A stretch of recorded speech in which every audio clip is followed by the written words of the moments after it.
Amina of Madagali.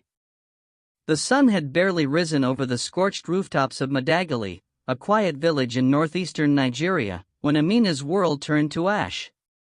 As a little girl, Amina would run barefoot behind visiting health workers whenever NGOs came to offer free medical outreach. Her heart knew it then: I want to be like them.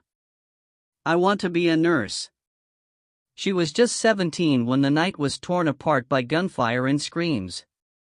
Insurgents stormed the village, burning homes, dragging families into the open, and leaving silence where there had once been prayer and laughter. Amina hid under her bed as shadows took her father, the village imam, and her mother, who had tried to protect the children next door. By dawn, the only sound left was the crackle of fire and the wind sweeping through destruction. Amina was one of the few left alive. A week later, a military patrol discovered survivors during a clearance operation. Barefoot and trembling, she was among them. They took her to an internally displaced persons camp in Maiduguri. Her life began again, not by choice, but by survival. She spoke little.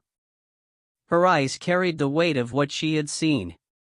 But she helped everyone, sweeping tents, teaching children, cooking when she could. She was not broken, only guarded. A quiet warrior. Lieutenant Yusuf Ibrahim, a young civil affairs officer, had seen what war could do. But Amina moved differently, with quiet strength. She never begged. She never cried. She carried herself with dignity, despite all she had lost. One afternoon, after aid distribution, he offered her a bottle of water. "You remind me of my sister," he said gently. She nodded politely. That was the beginning. He helped, without pressure. A notebook here. A medical kit there. Amina never asked. But Yusuf always noticed. They never spoke of love, not then. But she began to trust him. With a scholarship and Yusuf's quiet support, Amina began nursing training. Yusuf was later posted elsewhere, but he returned whenever he could, always with hope.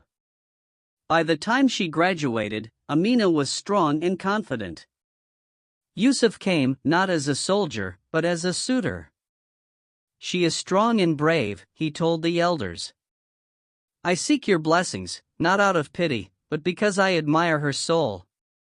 With quiet dignity, Amina accepted.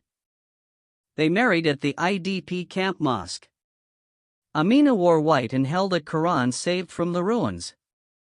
Today, she is a nurse helping trauma victims. Yusuf trains soldiers on human rights, often sharing Amina's story. Every year, they return to Madagali to plant a tree in memory of what was lost, and in gratitude for what they found.